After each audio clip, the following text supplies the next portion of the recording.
மோரையில் உள்ள கிரேட் ஆர்வஸ் வித்யாலயா மேல்நிலைப்பள்ளி சார்பில் போதையில்லா தமிழகத்தை உருவாக்கும் வகையில் மினி வாக்கத்தான் போட்டி நடைபெற்றது. நாட்டின் 76வது குடியரசு தினத்தை முன்னிட்டு ஆவடி அடுத்த மோரையில் உள்ள கிரேட் ஆர்வஸ் வித்யாலயா மேல்நிலைப்பள்ளியில் வாக்கத்தான் போட்டி நடைபெற்றது. இந்நிகழ்ச்சிக்கு பள்ளி தாளாளர் பிந்து சுமோ தலைமை தாங்கினார். நிகழ்ச்சியில் சிறப்பு அழைப்பாளர்களாக ஆவடி முன்னாள் துணை ஆணையர் அன்பழகன், பள்ளியின் சேர்மன் குஞ்சுமோன் மற்றும் மரியம்மா குஞ்சுமோன் ஆகியோர் கலந்து கொண்டு போதையில்லா தமிழகத்தை உருவாக்கும் வகையில் வாக்கத்தான் போட்டியை துவக்கி வைத்தனர். சுமார் 5 கிலோமீட்டர் வரை நடைபெற்ற மினி வாக்கத்தான் போட்டி கனடபாளையத்தில் நிறைவடைந்தது. இந்த போட்டியில் வெற்றி பெற்ற மாணவ மாணவிகள் மற்றும் மாணவர்களை பெற்றோர்களுக்கு ஆவடி முன்னாள் துணை ஆணையர் அன்பழகன் மெடல்களை வழங்கி பாராட்டுகளை தெரிவித்தார்.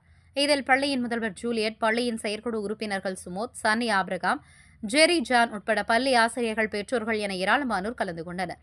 முன்னதாக பல்வேறு நிகழ்ச்சியில் வெற்றி பெற்ற மாணவ மாணவிகளுக்கு ஆவடி முன்னாள் துணை ஆணையர் அன்பழகன் பரிசுகளை வழங்கி பாராட்டுகளை தெரிவித்தார்.